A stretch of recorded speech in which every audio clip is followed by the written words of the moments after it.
सप्तम सर्ग भाग 2 कर्णवध। नमस्कार दोस्तों, मैं मुक्ता सक्सेना आप सबके समक्ष श्री रामधारी सिंह दिनकर जी द्वारा रचित महाकाव्य रश्मिरथी के सप्तम सर्ग के अगले भाग का सारांश एवं काव्य पाठ प्रस्तुत कर रही हूँ। आशा करती हूँ कि आप सभी मेरे प्रयास को सराहेंगे। दोस्तों, पिछले सभी सर्गों कथा वस्तु एवं काव्य पाठ को आप इस वीडियो के डिस्क्रिप्शन में दिए गए लिंक्स पर जाकर देख सकते हैं। सप्तम सर्ग की कहानी है कर्णवध की। दोस्तों, सप्तम सर्ग के पिछले भाग 1 में हमने जाना कि किस प्रकार घटोत्कच के ऊपर अपनी एकमात्र शक्ति के व्यर्थ हो जाने पर भी कर्ण अपना धैर्य नहीं खोते हैं। उधर द्रोणाचार्य का भी पांडवों द्वारा छल से वध हो चुका होता है। अब सेनापतित्व का भार कर्ण के कंधों पे आ जाता है। कर्ण के सारथी शल्य होते हैं, जो कि पांडवों के मामा हैं और पांडवों के द्वारा कहने में आकर निरंतर कर्ण का मनोबल गिराने का प्रयास करते रहते हैं। युद्ध भूमि में युधिष्ठिर, भीम, नकुल एवं सहदेव उसके सामने आ जाते हैं। तब कर्ण माता कुंती को दिए गए वचन के कारण चारों को छोड़ देते हैं। तब शल्य कर्ण के ऊपर परिहास करते हैं। तब कर्ण बिना विचलित हुए कहते हैं, समझोगे नहीं शल्य इसको, यह कर्तव्य नादानों का है, यह खेल जीत से बड़े किसी मकसद के दीवानों का है। जानते स्वाद इसका वे ही जो सुरा सपने को पीते हैं, दुनिया में रहकर भी दुनिया से अलग खड़े जो जीते हैं। अब आगे युद्ध करते हुए कर्ण पांडव सेना पर कहर की भांति बरस रहे होते हैं। तभी अर्जुन उनके सामने आ जाते हैं। कर्ण अर्जुन को एक बार मूर्छित कर देते हैं, किंतु अर्जुन मूर्छा से जागकर पुनः भयानक पराक्रम दिखाने लगते हैं। कर्ण और अर्जुन के बीच ऐसा भयानक घनघोर संग्राम छिड़ जाता है कि दोनों पक्षों के वीर लड़ना छोड़कर इन दोनों के बीच का युद्ध देखने लग जाते हैं। अब लो मेरा उपहार, यही यमलोक तुम्हें पहुंचाएगा, जीवन का सारा स्वाद तुम्हें बस इसी बार मिल जाएगा। कह इस प्रकार राधे अधर को दबा रौद्रता में भर के, हुंकार उठा घातिका शक्ति विकराल सरासन पर धर के। यहाँ तक कहा जाता है कि सभी देवतागण भी दोनों के बीच चलने वाले युद्ध को देखने के लिए ऊपर आकाश में आ जमे थे। इधर प्रकृति भी सांस रोके सारा घटनाक्रम देख रही थी। सूर्य देव भी स्तंभित थे और नीचे नदियों का नीर भी बहना रुक गया था। इधर महाभारत का युद्ध अपने चरम पर था। घोड़ों का और वीर योद्धाओं का रक्त आपस में मिलकर एक हुआ जाता था। कर्ण और अर्जुन दोनों ही कुशल, निडर, पराक्रमी, समर्थ योद्धा थे और दोनों पर ही एक दूसरे के प्रहार निष्फल हो रहे थे। इतने में कर्ण अपने तर्कस में देखते हैं कि अश्वसेन नामक सर्प फुफकारते हुए कहता है कि हे कर्ण, मैं तेरा हित चाहता हूँ, तू मुझे अपने बाण पर चढ़ाकर अर्जुन की तरफ छोड़ दे। मैं जन्म से ही अर्जुन का शत्रु हूँ, पल भर में मैं अर्जुन को काट कर उसका काल बन जाऊंगा। तब कर्ण उसे कहते हैं कि तेरी सहायता से भले ही मैं जीत जाऊं, परंतु आने वाले समय को क्या मुख दिखलाऊंगा। महाभारत में लिखा है कि कर्ण ने यह सहायता यह कहकर मना कर दी, यदि सर्प की सहायता से 100 अर्जुनों का भी वध होता है तो भी मैं यह सहायता स्वीकार नहीं करूंगा। जो स्वयं पतित, पापी, अनाचारी और मानवता का शत्रु हो, वह मेरा भी शत्रु है, तो उसकी सहायता लेकर मैं अपने पुण्य को क्यों नष्ट करूं। राधे जरा हंसकर बोला, रे कुटिल बात क्या कहता है, जय का समस्त साधन नर का अपनी बाहों में रहता है। उस पर भी सांपों से मिलकर मैं मनुज से युद्ध करूं, जीवन भर जो निष्ठा पाली उससे आचरण विरुद्ध करूं। इस प्रकार कर्ण सर्प अश्वसेन का प्रस्ताव ठुकरा देते हैं और तब भगवान श्री कृष्ण कर्ण के शौर्य की प्रशंसा करते हैं। साथ ही साथ अर्जुन को कर्ण के विरुद्ध उत्तेजित भी। उन्होंने अर्जुन से कहा कि तुम परम वीर योद्धा हो, परंतु निसंदेह तुमसे बड़ा वीर कर्ण है। ऐसा कोई भी वीर नहीं जो कर्ण के अतुलनीय पराक्रम को हरा सके। तुम भी अपने पराक्रम को जागृत करो और कुछ चमत्कार दिखलाओ। तब कर्ण ढलते हुए सूर्य को देख के कहते हैं कि हे शल्य, तुम मुझे रथ के साथ हाँकते हुए अर्जुन के सामने ले चलो। संभवतः कर्ण को अपनी मृत्यु का पूर्वाभास हो चुका होता है। वे शल्य को कहते हैं, आज साकार प्रलय के बीच घमासान मचाता हुआ मैं मृत्यु का वर्ण करूंगा। शल्य उसका कहा मानकर रथ को भगवान श्री कृष्ण के सामने ले जाते हैं। यहीं पर परशुराम द्वारा दिए गए अभिशाप के कारण कर्ण के रथ का पहिया धरती में धंस जाता है। तब कर्ण अपने अस्त्र शस्त्र रखकर रथ से नीचे उतरकर पहिया निकालने का प्रयास करने लगते हैं। तभी अर्जुन श्री कृष्ण का संकेत पाकर उसे बाणों के प्रहार से बीधने के लिए तत्पर हो उठते हैं। तब कर्ण अर्जुन से क्या कहते हैं, ये हम जानेंगे भाग 3 में, अर्थात सप्तम सर्ग के भाग 3 में। सप्तम सर्ग भाग 2 कर्ण का यह देख दर्प पार्थ का दहक उठा रविकांत हृदय। बोला, रे सारथी पुत्र, किया तूने सत्य ही योग्य निश्चय, पर कौन रहेगा यहाँ, बात यह भी बताए देता हूँ। धड़ पर से तेरा शीस मूड ले, अभी हटाए देता हूँ। यह कह अर्जुन ने तान कान तक धनुषवाड़ संधान किया। अपने जानते विपक्षी को हत ही उसने अनुमान किया, पर कर्ण झेलवा महाभिषेक कर उठा कालसा अट्टहास। रण के सारे स्वर डूब गए, छा गया निनद से दिशाकाश। बोला, शाबाश वीर अर्जुन, यह खूब गहन सत्कार रहा, पर बुरा न मानो अगर आनकर मुझ पर यह बहकार रहा। मत कवच और कुंडल विहीन इस तन को मृदुल कमल समझो, साधना दीप्त वक्ष स्थल को अब भी दुर्भय अचल समझो। अब लो मेरा उपहार, यही यमलोक तुम्हें पहुंचाएगा, जीवन का सारा स्वाद तुम्हें बस इसी बार मिल जाएगा। कहे इस प्रकार राधे अधर को दबा रौद्रता में भर के, हुंकार उठा घातिका शक्ति विकराल सरासन पर धर के। संभले जब तक भगवान न चाहे इधर उधर किंचित संदन, तब तक रथ में ही विकल विद्ध मूर्छित हो गिरा प्रथा नंदन। कर्ण का देख यह समर शौर्य, संगर में हाहाकार हुआ। सब लगे पूछने, अरे पार्थ का क्या सचमुच संहार हुआ। पर नहीं, मरण का तट छूकर हो उठा अचिर अर्जुन प्रबुद्ध। अरुदांत गरज कर लगा कर्ण के साथ मचाने दुरित युद्ध। प्रावुट से गरज गरज दोनों करते थे प्रतिभट पर प्रहार। थी तुला मध्य संतुलित खड़ी, लेकिन दोनों की जीत हार। इस ओर कर्ण मातंड सदृश, उस ओर पार्थ अंतक समान। रण के मिस मानो संप्रलय हो उठा समर में मूर्तिमान। जूझता एक क्षण छोड़ स्वतः सारी सेना विस्मय विमुग्ध। अपलक हो देखने लगी दो क्षिति कंठों का विकट युद्ध। है कथा नयन का लोभ नहीं समृद्ध कर सके समसुरगण। भर गया विमानों से तिल तिल कुरभू पर कलकल नंदित गगन। थी रुकी दिशा की सांस, प्रकृति के निखिल रूप तन्मय गंभीर। ऊपर स्तंभित दिन मणि का रथ, नीचे नदियों का अचल नीर। आहा यह युग्म दो अद्भुत नरों का, महामदमत मानव कुंजरों का। निर्गुण की मूर्ति में अवतार ये दो, मनुज कुल के सुबक श्रृंगार ये दो। परस्पर हो कहीं यदि एक पाते, ग्रहण कर शील को यदि टेक पाते। मनुष्यता को न ये क्या उत्थान मिलता, अनूठा क्या नहीं वरदान मिलता। मनुष्य की जाति का परिशाप है ये, अभी बाकी हमारा पाप है ये। बड़े जो भी कुसुम कुछ फूलते हैं, अहंकृति में भ्रमित हो फूलते हैं। नहीं हिलमिल विपन को प्यार करते, झगड़कर विश्व का संहार करते। जगत को डालकर निशेष दुख में, शरण पाते संभिकाल मुख में। चलेगी यह जहर की क्रांति कब तक, रहेगी शक्ति वंचित शांति कब तक। मनुज मनुजत्व से कब तक लड़ेगा, अनल वीरत्व से कब तक झड़ेगा। विकृति जो प्राण में अंगार भरती, हमें रण के लिए लाचार करती। घटेगी तीव्र उसका दाह कब तक, मिलेगी अन्य उसको राह कब तक।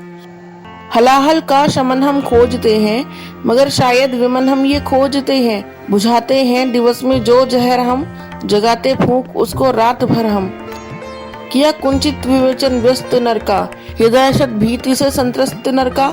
महाभारत वहीं पर चल रहा है, भुवन का भाग्य रण में जल रहा है। चल रहा महाभारत का रण, जल रहा धरती का सुहाग। फट कुरुक्षेत्र में खेल रही नर के भीतर की कुटिल आग। बाजियों गजों की लोथों में गिर रहे मनुज के छिन्न अंग। बह रहा चतुष्पद द्विपद का रिधुर मिश्र हो एक संग। गतवर गहरे सुघर भूधर से लिए रक्त रंजित शरीर, थे जूझ रहे कौन्तेय कण, क्षण करते गर्जन गंभीर। दोनों रण कुशल धनुधर नर, दोनों संबल दोनों समर्थ।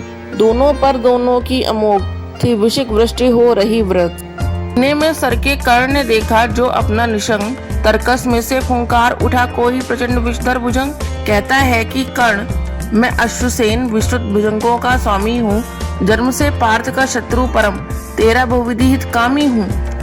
बस एक बार कर कृपा, धनुष पर चढ़ शर्व तक जाने दे। इस महाशत्रु को अभी तुरंत इस नंदन में मुझे सुलाने दे। कर वमन गरल जीवन भर का संचित प्रतिशोध उतारूंगा। तू मुझे सहारा दे बढ़कर, मैं अभी पार्थ को मारूंगा। राधे जरा हंसकर बोला, रे कुटिल बात क्या कहता है। जय का समस्त साधन नर का अपनी बाहों में रहता है। उस पर भी सांपों से मिलकर मैं मनुज से युद्ध करूं। जीवन भर जो निष्ठा पाली, उससे आचरण विरुद्ध करूं। तेरी सहायता से जय तो मैं अनायास पा जाऊंगा। आने वाली मानवता को लेकिन क्या मुख दिखलाऊंगा। संसार कहेगा जीवन का सब सुकृत करने क्षार किया, प्रतिभट के वध के लिए सर्प का पापी ने सहाय लिया। रे अश्वसेन तेरे अनेक वंशज हैं छिपे नरों में भी, सीमित वन में ही नहीं बहुत बसते पुर ग्राम घरों में भी।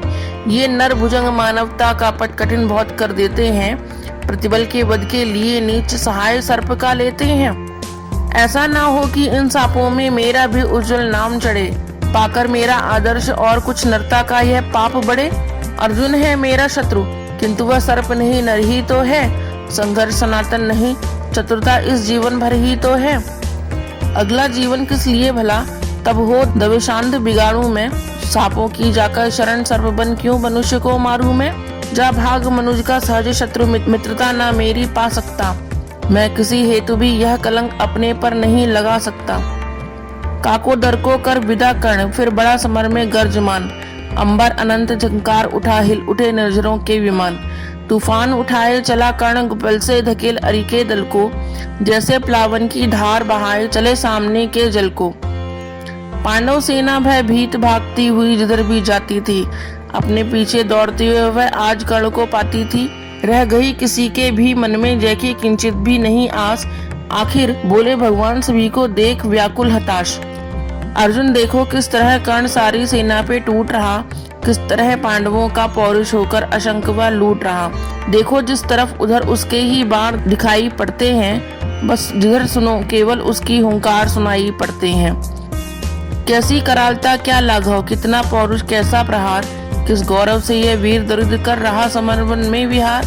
व्यूहों पर व्यूह फटे जाते संग्राम उजड़ता जाता है, ऐसी तो नहीं कमल वन में भी कुंजर धूम मचाता है।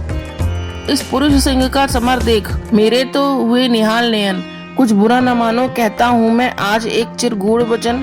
कर्ण के साथ तेरा बल भी मैं खूब जानता आया हूँ, मन ही मन तुझसे बड़ा वीर पर इसे मानता आया हूँ। और देख चरम वीरता आज तो यही सोचता हूँ मन में, है भी कोई जो जीत सके इस अतुल धनुर्धर को रण में। मैं चक्र सुदर्शन धरूं और गांडीव अगर तू तानेगा, तब भी शायद ही आज कर्ण आतंक हमारा मानेगा।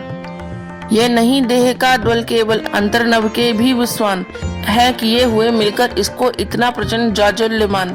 सामान्य पुरुष यह नहीं वीर यह तपोनिष्ठ व्रतधारी है, मृतिका पुंजिया मनुष्य ज्योतियों के जग का अधिकारी है। कर रहा कालसा घोर समर जय का अनंत विश्वास लिए, है घूम रहा निर्भय जाने भीतर क्या दिव्य प्रकाश लिए। जब भी देखो तब आंख गड़ी सामने किसी अरिजन पर है, भूल ही गया है एक शीश इसके अपने भी तन पर है। अर्जुन तुम भी अपने समस्त विक्रम बल का आवाहन करो, अर्जित असंख्य विद्याओं का हो सजग हृदय में ध्यान करो।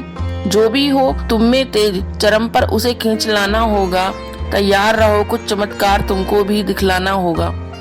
दिनमणि पश्चिम की ओर ढले देखते हुए संग्राम घोर, गर्जा सहसा राधे न जाने किस प्रचंड सुख में विभोर। सामने प्रकट हो प्रलय फाड़ तुझको मैं रहा बनाऊंगा, जाना है तो तेरे भीतर संहार मचाता जाऊंगा। क्या धमकाता है काल अरे आजा मुट्ठी में बंद करूं, छुट्टी पाऊं तुझको समाप्त कर दूं निज को स्वच्छंद करूं। ओ शल्य हयों को तेज करो ले चलो उड़ाकर शीघ्र वहां, गोविंद पार्थ के साथ डटे हो चुनकर सारे वीर जहां।